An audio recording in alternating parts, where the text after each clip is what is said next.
சட்டப்பேரவையில் நிதிநிலை அறிக்கை மற்றும் வேளாண்மை நிதிநிலை அறிக்கை விவாதத்தின் போது சில முக்கியமான விவாதம் இடஒதுக்கீட்டை குறித்தும் சாதிவாரி கணக்கெடுப்பை நடத்தி குறித்தும் அதுபோன்று நம்முடைய தமிழ் மொழி ஆட்சி மொழியை குறித்தும் விவாதம் வந்தது.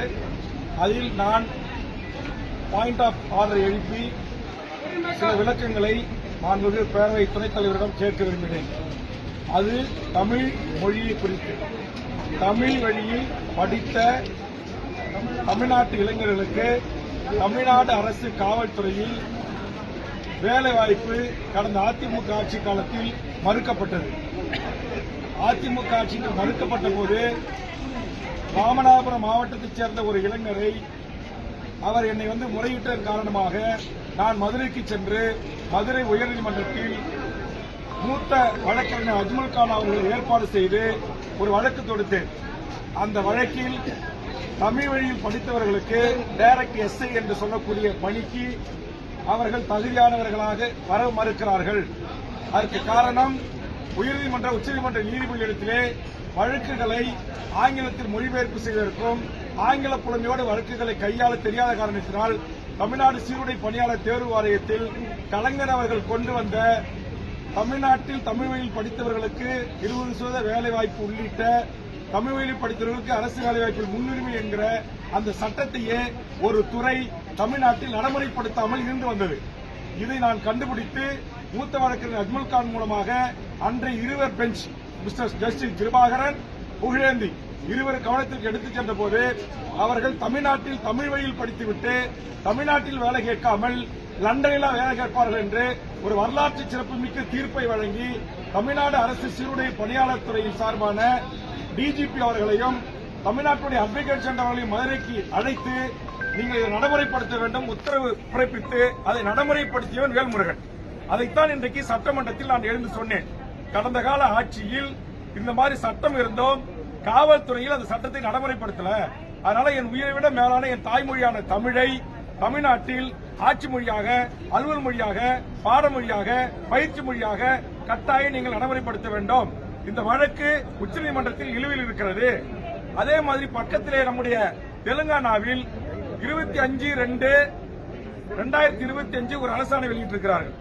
அதுல என்ன அந்த அரசாணை சொல்லுது அப்படின்னா, தெலுங்கானாவில் இருக்கிற சிபிஎஸ் ஸ்கூல் உள்பட சிபிஎஸ், ஐசிஎஃப், ஐபி எல்லாமே மத்திய அரசுடைய கட்டுப்பாட்டில் இருக்கிற பள்ளிகள், இன்டர்நேஷனல் பள்ளிகள், இந்த பள்ளிகளிலும் கண்டிப்பாக தெலுங்கை நீங்கள் படிக்க வேண்டும் என்று உத்தரவிட்டிருக்கிறது.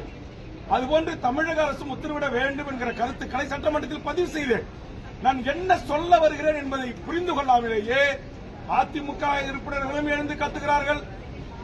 அங்கே அமைச்சரவையில் இருக்கிற சேகர்பாபு போன்ற அமைச்சர்களும் எழுந்து கத்துகிறார்கள். நான் பேசுவதற்கு வாய்ப்பு கேட்டு போராடி கொண்டிருக்கிறேன். வாய்ப்பு மறுக்கப்பட்டது. அந்த ஜனநாயக மாண்பை தெரிந்த காலத்தினால் நாடாளுமன்றத்திலே எப்படி பேரவைத் தலைவர் முன்பாக சென்று வாய்ப்பை கொடுங்கள் என்று கேட்கிறார்களோ அதே போன்று நானும் எனது இருக்கையில் இருந்து சென்று பேரவைத் தலைவர் முன்பாக இருந்து எனக்கு முழுவதுமாக என் கருத்தை பதிவு செய்ய நேரம் கொடுங்கள் கேட்டேன். இது தவறா? இதற்கு சேகர்பாபு அவர்கள் நீ எதற்கெடுத்தாலும் முந்திரி கொட்டை மாறி முந்தி பேசுகிறாய், எல்லாம் தெரிந்தது போல் பேசுகிறாய் என்று ஒருமையில் என்னை குறித்து பேசினார். உடனே நான் அவரிடத்தில் சென்று இதுபோன்ற ஒருமையில் என்னிடத்தில் பேசக்கூடாது, கலைஞர் ஆட்சியில் போட்ட அரசாணையை அதிமுக ஆட்சியில் நடைமுறைப்படுத்தல, 10 ஆண்டு கால அதிமுக ஆட்சியில அது காவல்துறையில டைரக்ட் எஸ்ஐல நடைமுறைக்கு இல்ல, இதற்காக வழக்கு தொடுத்து உயர்நீதிமன்றத்தில் வழக்கை பெற்று நடைமுறைப்படுத்தி வந்தான் வேல்முருகன். இதைத்தான் சட்டமன்றத்தில் பேசுவதற்கு எனக்கு அனுமதி வேண்டும் தான் கேட்டேன். இது எப்படி மரபு மீறிய செயல்? இது எப்படி சட்ட விதியை மீறிய செயல்? இது எப்படி இந்த பேரவை அவமதிக்கிற செயல்? அப்ப சேகர்பாபு தவறான தகவலை நான் இருக்கைக்கு வந்து அமர்ந்த பிறகு சொல்லி அதை மாண்புமிகு முதலமைச்சர் அவர்கள் தவறாக புரிந்து கொண்டு வேல்முருகன் இந்த அவையில் தவறாக நடந்து கொள்கிறார், அதிக பிரசங்கிதமாக நடந்து கொள்கிறார் என்று சேகர்பாபு சொன்ன அதே வார்த்தையை முதலமைச்சர் திரும்பி சொன்னது உண்மையிலேயே எனக்கு வருத்தம் அளிக்கிறது. மாண்புமிகு தமிழ்நாடு முதலமைச்சர் அவர்களே, உங்கள் தந்தை முத்தமிழர் கலைஞர் அவர்கள் தமிழ்நாட்டில் பாடமொழி, பயிற்சி மொழி எல்லா மொழியும் தமிழா இருக்குன்னு சொன்னாங்க. அந்த உத்தரவு கடந்த கால ஆட்சியில் நடைமுறைப்படுத்தல. தமிழ்நாட்டுடைய வேலை வாய்ப்புகளை 20% உங்க தந்தை உத்தரவு போட்டாரு. அது அதிமுக ஆட்சியில் ஓபிஎஸ் இருக்கும்போது இந்திய நாட்டை சேர்ந்த எவர் வேண்டுமானாலும் தமிழ்நாட்டுடைய டிஎன்பிசி குரூப் 1 உட்பட எல்லா பதவிகளும் தேர்வு எழுதி வரலாம்னு சொன்னாங்க. அதற்காக போராட்டம் நடத்தி, முற்றுகை போராட்டம் நடத்தி தொடர்ந்து நான் வலியுறுத்தின. அதிமுக ஆட்சியில் கண்டுகளை நீங்களாச்சும் சட்டத்தை திருத்துங்கன்னு சொல்லி நான் தான் சட்ட திருத்தத்துக்கு முன்மொழிந்தேன். அந்த அடிப்படையில் தான் கடந்த கூட்டத்தொடரில் அண்ணன் பைன்வேல் பிடிஆர் அமைச்சராக இருக்கின்ற போது தமிழ் வழியில் படித்தவர்களுக்கு 40% மதிப்பெண் எடுக்கணும், அல்லது இந்திய நாட்டை சேர்ந்த எவர் வேணுமானும் தேர்வு எழுதலாம், எவன் வேணுமானும் உள்ள வரலாம்னு நிலை இருக்கு. அது கூடாது. அப்படி உள்ள வந்துட்டானா டைரக்ட் டிஓ பதவியில இருந்து ஆர்டிஓ, நேற்று நான் சொன்னேன், இங்க வந்து ஆர்டிஓ பதவி, டிஎஸ்பி பதவி, மேஜிஸ்ட்ரேட் பதவி, டிஸ்ட்ரிக்ட் ரிஜிஸ்ட்ரார் பதவி, அசிஸ்டன்ட் கமிஷனர் கமர்ஷியல் பதவி என்று எல்லா பதவிகளிலும் தமிழ்நாட்டில் இன்னும் 25 வருஷம் கழிச்சு எல்லா வடநாட்டுக்காரன் பீகார் இந்திய தாய்மொழியாக கொண்டவனதான் இருப்பான். இந்த நிலைமையை உடச்சி தமிழ்நாட்டில் எந்த கட்சியும் கிடையாது. நான் ஒரு ஆள் பேசிதான் சட்டத்தை கொண்டு வந்தேன். தமிழ்நாட்டில் 156 கட்சி வாயா திறக்கல. இன்னைக்கு அதிமுக ஆட்சியில் ஒரு பெரிய அநியாயம் அக்கிரமம் தமிழ் மக்களுக்கு ஏற்பட்டிருக்கு. நான் கேட்கிறேன், என்னுடைய நாட்டுக்கு கோட்டாட்சியராக எப்படி இந்திக்காரனை ஏத்துக்க முடியும், தாசில்தாராக எப்படி ஏத்துக்க முடியும்? அது சொல்றாங்க அரசாணையில அதிமுக ஆட்சி தமிழர்களுக்கு செய்த மாபெரும் துரோகம். அந்த துரோகத்தை நான் சொல்றத தோல் உரித்து காட்டுறத சகித்துக் கொள்ள முடியாத கடந்த கால அதிமுகவில் இருந்து திமுகவுக்கு வந்த சேகர்பாபு அதிமுக அமைச்சர்களோடு அதிமுக முன்னாள் அமைச்சர்களோடு நெருக்கமா பழகிறவர்கள் அதிமுகவை காப்பாற்றுவதற்காக அவர் என்னை விமர்சனம் செய்கிறார். நான் பகிரங்கமா குற்றச்சாட்டு. அதிமுக ஆட்சியில் தான் டிஎன்பிசில அது அண்டை நாட்டை சேர்ந்தவன் உள்ள வரலான்னு சட்டத்திருத்தம் கொண்டு வந்தாங்க. ஏன் அப்ப திமுக இந்த சேகர்பாபு கேட்கல? நான் கேட்டேன், நான் கண்டுபிடிச்சேன், நான் கொண்டு வந்து முதலமைச்சர்கிட்ட சொல்லி சட்டத்திருத்தம் கொண்டு வந்து இன்னைக்கு தமிழ்நாட்டை சேர்ந்த தமிழர்கள் தாய்மொழியில பேச எழுத படிக்க தெரிஞ்ச தேர்வு வச்சா 40 மதிப்பெண் பெற்றாதான் வேலைக்கு போக முடியும் நிலையை நான் உருவாக்கினேன். இது என் தாய்மொழி தமிழுக்கு நான் செய்த தொண்டு. தமிழுக்கு ஒரு கேடு என்று சொன்னால் என் உயிரை தியாகம் செய்வேன் என்றுதான் பேரவைத் தலைவர் முன்பாக நின்று நான் கோஷமிட்டேன். இது தவறா? என் தாய்மொழியை அழிக்க நினைக்கிற என் தாய்மொழியை இன்றைக்கு பயிற்சி மொழியாக, பாடமொழியாக, தொடர்பு மொழியாக, அலுவல் மொழியாக இல்லாம இங்க எல்லாத்திலையும் ஆங்கிலம், எல்லாத்திலையும் ஹிந்தி போயிட்டு இருக்கு. அதெல்லாம் நான் சொல்கிறேன், என் உயிரை விட மேலான என் தாய்மொழிக்கு ஒரு இழக்கு என்றால், ஒரு அவமானம் என்று சொன்னால், இந்த சட்டமன்றத்தில் என் தாய்மொழி குறித்து நான் பேசுவதற்கு நேரம் கிடைக்கவில்லை என்று சொன்னால், பேரவைத் தலைவர் முன்பாக சென்று பாயிண்ட் ஆஃப் ஆர்டரை எழுப்பி நேரத்தை கேட்டு பேசுவதற்கான உரிமை மக்களால் தேர்ந்தெடுக்கப்பட்ட சட்டமன்ற உறுப்பினராக இருக்க எனக்கு இருக்குது. இது எந்த விதத்தில் விதிக்கு முரணானது அல்ல. 3 முறை சட்டமன்ற உறுப்பினராக இருக்கிற ஒருவன் விதிகளை முரண்பாக்க நான் கேட்கிறேன். கவர்னர் வரும்போது போய் அங்க நின்று ஜனநாயக ரீதியா பதாகை பிடிக்கிறதுக்கு முழக்கம் போடுறதுக்கு அனுமதிக்குதா? கடந்த காலத்தில் அனுமதிச்சிருக்கீங்களா? அப்ப அதிமுக உறுப்பினர் தினந்தோறும் பேரவைத் தலைவர் முன்பாக வந்து உட்கார்ந்து மறியல் பண்றாங்களா இல்லையா? முழக்கம் பண்றாங்களா இல்லையா? அது மரபு விதி செய்யலாம். தகராறு பண்ணல, எந்த வம்பு தும்பும் பண்ணல. என் தாய்மொழி தமிழ் இந்த பெயர் பலகைகள்ல இல்ல, ஆட்சி மொழியா இல்ல, அலுவல் மொழியா இல்ல, கோப்புகள்ல இல்ல. இங்க வடநாட்டு அதிகாரி வந்து உயர்துறை அதிகாரிகளா செயலாளரா காவல்துறையில வந்து உட்காந்துக்கிட்டு இங்க டைரக்ட் எஸ்ஐக்கு நான் தமிழ்ல படிச்சவனை எடுத்தானாக்கா அவன் உயர்நீதிமன்றத்தில் உச்சநீதிமன்றத்தில் வழக்கு அபிடோட் தாக்கல் பண்றதுக்கு தகுதியானவன ஆங்கிலத்தில் அவனால பண்ண முடியாது. அப்ப நாங்க தமிழ் வழியில படிச்ச தமிழர்கள் நாங்க எங்க போறது? நீ வாடா என் தமிழை கட்டிக்கிட்டு என் நாட்டுல வேலை செய்ய. தெலுங்கானால உத்தரவு போட்டிருக்காங்க. சிபிஎஸ் ஸ்கூல்லயே நீங்க என்ன பண்ணி உத்தரவு நான் படிக்கிறேன். 27 இணையத்தில் தட்டி பாருங்க. அந்த உத்தரவை காட்டி நான் பேச போராடுறேன், பேச அனுமதி கேட்கிறேன். அனுமதி மறுத்து நான் தகராறு செய்கிறேன்னு சொல்றாங்க. நான் தகராறு செய்ய நோக்கம் இல்ல. என் தாய்மொழி தமிழுக்கு இழப்பு ஏற்பட்டது. 10.5% அதே மாதிரி நான் சொன்னேன். உயர்நீதிமன்றத்தில் உச்சநீதிமன்றத்தில் எங்கேயும் தடை இல்ல. அதனால மாண்புமிகு முதலமைச்சர் சாதிவாரி கணக்கெடுப்பை நீங்க நடத்தலாம். எல்லா சாதிகளுக்கும் அவர்கள் எண்ணிக்கை ஏற்றவாறு இடஒதுக்கீடு வழங்குன்னு நான் சொல்றேன். இதை சொன்ன சேகர்பாபு எழுந்து கத்துறாரு. எதுக்கு எழுதுதான் நீனே எழுந்து பேசுறேன். நான் கேட்கிறேன், அங்க அந்த பக்கம் துணை முதலமைச்சர் உட்கார்ந்துருக்காரு, இத்தனை அமைச்சர்கள் இருக்காங்க, யாருக்கும் வராத கோப்பம் ஏன் சேகர்பாபு வருது? என் தாய்மொழியை குறித்து நான் பேசுகிறேன். உங்களுக்கு என்ன பிரச்சனை? என்ன பிரச்சனை உங்களுக்கு சேகர்பாபு அவர்களே? என்ன பிரச்சனை? 10.5% சாதி இடஒதுக்கீடு உச்சநீதிமன்றத்தில் தடையில்லைன்னு சொல்றது உங்களுக்கு என்ன பிரச்சனை? சாதிவாரி கணக்கெடுப்பு நடத்தி தமிழ் சாதிகளுக்கு அவர்களுக்கு எண்ணிக்கை ஏற்றவர்களுக்கு இடஒதுக்கீடு கொடுக்கின்றதுல உங்களுக்கு என்ன பிரச்சனை? என்ன பிரச்சனை? இங்கே மொழி வழி சிறுபான்மையினராக இருக்கக்கூடிய எல்லா மக்களுக்குமாகத்தான் நான் சாதிவாரி கணக்கெடுப்பு நடத்துறேன். அப்ப என்னுடைய கோட்பாட்டை, என்னுடைய லட்சியத்தை, என்னுடைய கருத்தை, என்னுடைய பிரச்சனை, நான் எந்த பிரச்சனையை நான் பேச வருகிறேன் என்பதை புரிந்து கொள்ளாமலேயே மிக மோசமாக கூச்சலிடுவது. இந்த பக்கம் அதிமுக எம்எல்ஏ அவர் யார் ஒருத்தர் கோவிந்தசாமியா, அவரு முனுசாமி வேல்முருகன் பேச்ச நீக்கு, இந்த பக்கம் உதயகுமார் வேல்முருகன் பேச்சு அவைக்கு நீக்கு. என்ன வேல்முருகன் சட்டத்துக்கு புறமா பேசிட்டான்? என் தாய்மொழி தமிழில் படிச்சவங்களுக்கு 10 ஆண்டு கால வேலை இல்ல. என் தமிழ்நாட்டை சேர்ந்த இளைஞர்களுக்கு வேலை தராம நீங்க அண்டை மாநிலத்தை சேர்ந்த இந்தியாவை சேர்ந்த எவரு வேணுமாலும் வந்து இங்க வேலைக்கு சேரலான்னு போட்ட உத்தரவை தோல் உரித்து காட்டின அந்த அதை மாத்த செஞ்ச அதுக்காக அவங்களுக்கு ஆத்திரம் தாங்க முடியல. நான் தான் சொல்றேன், கிருபாகரன் ஜஸ்டிஸ் புயந்தி பெஞ்ச் தீர்ப்பு இருக்கு நான் கொடுக்கிறேன். அதே மாதிரி சென்னையில வடநாட்டுக்கார 1200 பேர் பேராசிரியர் துறை ஐடி பாலிடெக்னிக் உள்ள வந்துட்டாங்க. லிஸ்ட் ஓட்டும் போது தான் தெரியுது. சர்மா குர்மா பத்திரிகை மூத்த பத்திரிகையாளர் தெரியும். நான் தான் போராட்டம் பண்ணி தடுத்தேன். நான் தான் சென்னை உயர்நீதிமன்றத்தில் என்னுடைய சார்பாக வழக்கறிஞர் பொதுநல வழக்கு போட்டு அதுல குண்டாசுல உள்ள போட்டேன். நம்முடைய அஞ்சல் நிலையத்தில் வந்து 25 மதிப்பெண் தேர்வு தமிழ்நாட்டில் 24 மதிப்பெண் எடுக்கிறான். பெரம்பூர் ரயில் பெட்டி தொழிற்சாலை வந்து தேர்வு எழுதுறான் தமிழ்நாட்டுக்காரன் ஒரு ஹால்ல, இந்திக்காரன் ஒரு ஹால்ல.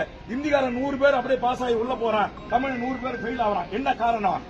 அங்க கொஸ்டின் அண்ட் ஆன்சரை இந்தி சூப்பர்வைசர் சொல்லி கொடுக்குறான், தமிழ் வீட்டுக்கு வரான். பெரம்பூர் ரயில் பெட்டி தொழிற்சாலை ஒரு தமிழுக்கு வேலை கிடையாது. நான் தான் சென்னை ஜிஎம் அலுவலகத்தை முற்றுகையிட்டு AK விஸ்வநாதனோட பேச்சுவார்த்தை நடத்தி ஒப்பந்தம் ஏற்படுத்தி மாவட்டத்தில் இருக்கிற உள்ளூர் தமிழர்களுக்கு வேலை வாய்ப்பு அடிப்படையில் இனி வேலைக்கு எடுக்கணும்னு சொல்லி வரலாற்று சிறப்புமிக்க மாற்றத்தை செய்தவன் நான். அதுவரையில ஒரு தனியா ரயில் பெட்டியில பீகார்ல இருந்து வருவான், 10,000 பேர் தேர்வு எழுதுவான், 10,000 பேர் ரயில் நிலையத்துக்கு போயிட்டு இருப்பான். அப்ப இதெல்லாம் தடுக்க வேண்டிய பொறுப்பு நாட்டில் இருக்கிற அதிமுக திமுக ஆட்சிக்கு இருக்கு. நீங்க செய்யல. நான் ஒரு ஆள் எம்எல்ஏ உள்ள வந்து நீங்க செய்ய வைக்கல, செஞ்சிருக்கிறேன். இது உங்களுக்கு தாங்க முடியல. நேற்று நான் சொல்லி காட்டிட்டேன். அதிமுக ஆட்சியில வேல்முருகன் ஆலோசனை சொல்லிதான் மருத்துவக் கல்லூரி வந்துச்சு, வேல்முருகன் ஆலோசனை சொல்லிதான் பொறியியல் கல்லூரி வந்துச்சு, வேல்முருகன் ஆலோசனை சொல்லிதான் லாட்டரி தடுப்பு சட்டம் கொண்டு வந்தாங்க. அதே மாதிரி மணல்குமாரி அரசுரிமையாக்க நான் சொன்ன உடனே 2 கட்சிக்கும் சேர்ந்து இருக்கிற சேகர்பாபு போன்றவர்களுக்கும் இங்க சொன்ன இவங்களுக்கும் உதயகுமார் போன்றவர்களுக்கும் அப்படியே பத்திக்கிட்டு எரியுது. ஆமன், நீங்கள் தமிழ்நாட்டை ஆண்ட போது செய்த தவறுகளை சுட்டிக்காட்டுவேன், நல்லது செய்தால் பாராட்டுவேன்.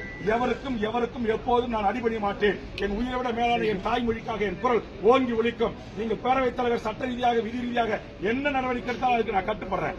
மாண்புமிகு முதலமைச்சர் சேகர்பாபு சொன்ன அதே வார்த்தையை பயன்படுத்தி என்னை பேசியதற்காகத்தான் நான் வருத்தப்படுகிறேன். ஆனால் என் மொழிக்காக, என் இனத்திற்காக, என்னுடைய சமூக நீதி கோட்பாட்டிற்காக நான் தொடர்ந்து போராடுவேன். அதில் எந்தவித சமரசம் இல்லை என்பதை பத்திரிகை நண்பர்களுக்கு நான் தெரிவித்துக் கொள்கிறேன். நன்றி, வணக்கம். ஏன் நாடாளுமன்றம் என்ன? இந்திய நாட்டில் இருக்கிற 120 கோடி மக்களுக்குமே மாண்பு மிக்கது நாடாளுமன்றம். அந்த நாடாளுமன்றத்திலேயே நாடாளுமன்ற உறுப்பினர்கள் பேரவைத் தலைவர் சூழ்ந்து கோஷமிடுவதற்கு பேசுவதற்கு வாய்ப்பு இருக்கு. நான் நேற்றுக்கு பாராட்டினேன்ல, நம்ம தமிழ்நாட்டை சேர்ந்த நாடாளுமன்ற உறுப்பினர்கள் எவ்வளவு அற்புதமா 1 to 1 பாயிண்ட் பண்ணி அழகா சங்கி அமைச்சர்களை லெப்ட் அண்ட் ரைட் வாங்குறாங்க. அவங்க எவ்வளவு ஆவசத்தோட பேசுறாங்க. அது பிரதமர், உள்துறை அமைச்சர் எல்லாரும் கேட்டுட்டு தானே இருக்கிறாங்க. இங்கே கேட்க இருக்கிறீங்க. ஏன் கோவம் வருது? என்ன மரபு இல்லையா? அதிமுக உள்ள வந்து மேல உட்காரலங்க, வெளிநடப்பு செல்ல அவங்களதான் வெளிநடப்பு செஞ்சாங்க. வெளியேற்றல, தகராறு பண்ணும்போது வெளியேற்றுவாங்க. பல முறை இருக்கு. கடந்த 2009, 2011 சட்டமன்ற உறுப்பினர் எத்தனை முறை முன்னாடி வந்து உட்கார்ந்து போராடுறாங்க. இதே திமுக உறுப்பினர்கள் எல்லாருமே வெளியேற்றிருக்காங்களா? பேரவைத் தலைவர் முன்பாக போய் ஒரு கவனத்தை ஈர்ப்பதற்கு ஒரு முழு எனக்கு வாய்ப்பு கொடுக்கப்படல, எனக்கு கொடுங்க, என் கருத்தை புதுசா பதிவு செய்ய விடுங்க சொல்ற கேட்க எனக்கு உரிமை இருக்கு. பேரவைத் தலைவர் என்ன நாங்க பேரவைத் தலைவர் தகராறு செஞ்சானே இல்ல அமைச்சர்கிட்ட தகராறு செஞ்ச, எனக்கான வாய்ப்பு கொடுங்க. என்னுடைய பேரை சொல்லி உதயகுமார் சொல்றாரு. என்ன சொல்றாரு? வேல்முருகன் 10 ஆண்டு காலம் அதிமுக ஆட்சியில் தமிழ் வழிபட்டவருக்கு வேலை இல்லைன்னு சொல்லிட்டாரு. தவறான தகவல். வேல்முருகன் பேச்சு அவை குறிப்பிடம் நீக்குங்க அப்படின்றார். ஒட்டுமொத்தமா அதிமுக உறுப்பினர் எழுந்து என் பேரை சொல்லி என்னை கண்டிக்கிறாங்க. அப்ப நான் தன்னிலவர்களுக்கு சொல்லணுமா இல்லையா? எனக்கு மைக் கொடுக்கணுமா இல்லையா? அப்ப நான் கேட்கும்போது இவங்க என்னை பார்த்து உரிமையில பேசுவதற்கு யார் அதிகாரம் கொடுத்தா? சேகர்பாபு அமைச்சருக்கு. ஆக சேகர்பாபு சொன்ன அந்த வார்த்தையை அப்படியே உள்வாங்கி மாண்புமிகு முதலமைச்சர் சட்டப்பேரவையில் எதிரொலித்தது, பேரவைத் தலைவருக்கு வேண்டுகோள் வைத்தது எனக்கு ஏற்புடையதல்ல. அது வருத்தம் அளிக்கக்கூடிய செய்தி. தனியார் பள்ளிக்கூடங்கள்ல அந்தந்த மாநில மொழிகளை படிக்கணும், தெலுங்கானால கொண்டு வராங்க, தமிழகத்துல கொண்டு வரணும். நீங்க வலியுறுத்தி பேசுறேன். அதை வலியுறுத்துறீங்க. ஆனா அதை ஏற்க மறுக்கிறாங்க, உங்களை கேட்கவும் மறுக்கிறாங்க. தனியார் பள்ளிக்கூடங்களை ஆளக்கூடிய ஆட்சியினர் நடத்துறாங்க அப்படின்றதுனால என்ன கோபத்தினுடைய வெளிப்பாடு என்ன? நான் கேட்கிறேன். நான் சொல்றேன், தெலுங்கானா அரசாணை செல்லே காட்டுறேன். தெலுங்கானால இப்படி ஒரு அரசாணை இருக்கு. அதே மாதிரி மாண்புமிகு முதலமைச்சர் அவர்கள் CBSE, IB போன்ற இந்த பள்ளிகளில் நடைமுறைப்படுத்தணும்னு சொல்றேன். அதை கேட்கவே மறுக்கிறாங்க, எனக்கு வாய்ப்பு கொடுக்க மறுக்கிறாங்க. அப்ப ஒரு 6-7 அமைச்சர் GK மணி நானும் பேசும்போது குறுக்கிட்டு எழுந்து பேச வாய்ப்பு கொடுக்குறீங்க. அப்ப நான் ஆதாரத்தை தானே சொல்றேன். கலைஞர் ஆட்சியில போட்ட அரசாணையை நடைமுறைப்படுத்துகின்ற உயர்நீதிமன்றத்தில் தடை இருக்கு, உச்சநீதிமன்றத்தில் தடை இருக்குன்றீங்க. தடையை நீக்கிறதுக்கு நடவடிக்கை எடுங்கன்னு சொல்றேன். அப்ப யா நாடுங்க இது? தமிழ்நாடுங்க. என்னுடைய தாய்மொழி தமிழுங்க. இங்க தமிழே படிக்காம எழுதாம பேச தெரியாம அரசாங்க வேலைக்கு வரலாம் அதிமுக ஆட்சியில போட்டாங்களா இல்ல அரசாணை? அப்ப போட்டுட்டு சொல்றாங்க 2 ஆண்டு கழித்து அவர்கள் தமிழ் எழுத படிக்க பேச தெரிஞ்சா போதும் அப்படின்றாங்க. இதை மாண்புமிகு முதலமைச்சர் தளபதி கிட்ட சுட்டிக்காட்டி, அன்றைய பயணியல் துறை மனிதவள மேம்பாட்டுத்துறை அமைச்சர்கிட்ட சுட்டிக்காட்டுதான் வேல்முருகன் ஆகிய நான் தான் அந்த சட்ட திருத்தத்தை மாற்றினேன். நான் மாத்திரனா இங்க வந்திருக்கிற உங்க பிள்ளைகள் யாரோ 25 வயசுல ஒரே ஒரு ஈவாவை கூட ஆக முடியும். ஒரு பத்திரிகையாளர், ஒரு ஊடகத்துடைய தலைமை ஆசிரியர்கள் யாரும் இந்த ஜியோவை கண்டுபிடிக்கல. நான் தான் கண்டுபிடிச்சாங்க. 1 லட்சம் பேரை தட்டி நான் தான் செக்ரட்டரியேட்டை முற்றுகிட்டேன். 1 லட்சம் பேரை தட்டி நான் தான் TNPSC அலுவலகத்தை முற்றுகிட்டேன். வேல்முருகன் என்னுடைய பேஜில் போய் பாருங்க. நான் தான் நீட்டு. நான் கேட்கிறேன், நீட்டுக்கு இதே எடப்பாடி எவ்வளவு அடுக்கடுக்கான தமிழ்நாட்டுக்கு துரோகங்கள். நீட்டு தேர்வுக்கு 16 வயசு ஒரு 12வது படிச்ச ஒரு பொண்ணு எப்படிங்க தேர்வு மத்திய பிரதேசம் போக முடியும்? எப்படி கேரளாவுக்கு போக முடியும்? எப்படி ஆந்திராவுக்கு போக முடியும்? ஏதுனாங்க இங்கிருந்து 1000 பேரோட போய் அண்ணா நகரில் இருக்கிற தென்னிந்தியாவுக்கான இயக்குனர் நீட் அலுவலகத்தை முற்றுகிட்டு கொஸ்டின் பேப்பரை கைப்பட்டு அங்க பேச்சுவார்த்தை நடத்தினேன். இன்னைக்கு உடனே அந்த நீட்டுக்கு என் தமிழ்நாட்டு மாணவர்கள் வெளியில போனவங்களை நீங்க திரும்ப பெறணும், அவங்க போனவங்களுக்கு எல்லாம் பேருந்து கட்டணம் கொடுக்கணும், ட்ரெயின் கட்டணம் கொடுக்கணும் அப்படின்னு சொல்லிட்டு இனி என் தமிழ்நாட்டு மாணவர்களை யாரும் வெளிமாநில தேர்வு அனுமதிக்க முடியாது. 25 லட்சம் பேர் டிஎன்பிசில குரூப் 1 இருந்து குரூப் 4 வரைக்கும் எழுதுறதுக்கு காவல்துறை பாதுகாப்போடு இங்க ஆசிரியர்கள் பாதுகாப்போடு தேர்வு எழுத நடைமுறை இருக்கிற இன்ஃப்ராஸ்ட்ரக்சர் கொண்ட என் தமிழ்நாட்டில் என் மாணவர்கள் ஏன் எழுத முடியாது? ஏன் வெளியே அனுப்புறீங்க? அப்ப நோக்கம் என்ன? நோக்கம் தமிழர்களை வடிகட்டுவது, நீட் தேர்வுல எம்பிபிஎஸ்ல பிடிஎஸ்ல உயர்கல்வியில வெளியேற்றுவது. இன்னைக்கு அதே மாதிரி இன்னைக்கு எல்லா நுழைவுத் தேர்வுகளையும் கொண்டு வந்துட்டீங்க. இன்னைக்கு போய் இப்ப ரயில்வே போய் ஆந்திராவில் எழுதுன்றீங்க. ஆந்திராவுக்கு எப்படி நான் போக முடியும்? அதைத்தான் நான் கேட்கிறேன். அப்ப என்னுடைய உணர்வு என்ன? ஒட்டுமொத்த தமிழ்நாட்டு வாழ்கிற 7 கோடி மக்களின் உணர்வு. இது ஒரு சாதிக்கான உணர்வு இல்ல, ஒரு மதத்துக்கான உணர்வு இல்ல, ஒரு கட்சிக்காரனுக்கான உணர்வு இல்ல. ஒட்டுமொத்தமாக இந்த மண்ணில் வாழ்கிற அத்தனை கோடி மக்களின் வாழ் உரிமை, அவருடைய வேலை வாய்ப்பு உரிமைக்கான பிரச்சனை. இதை ஏன் தமிழ்நாட்டு முதலமைச்சர் அமைச்சரவையில் இருக்கிற அமைச்சர்கள் ஏன் உள்வாங்க மறுக்கிறாங்க?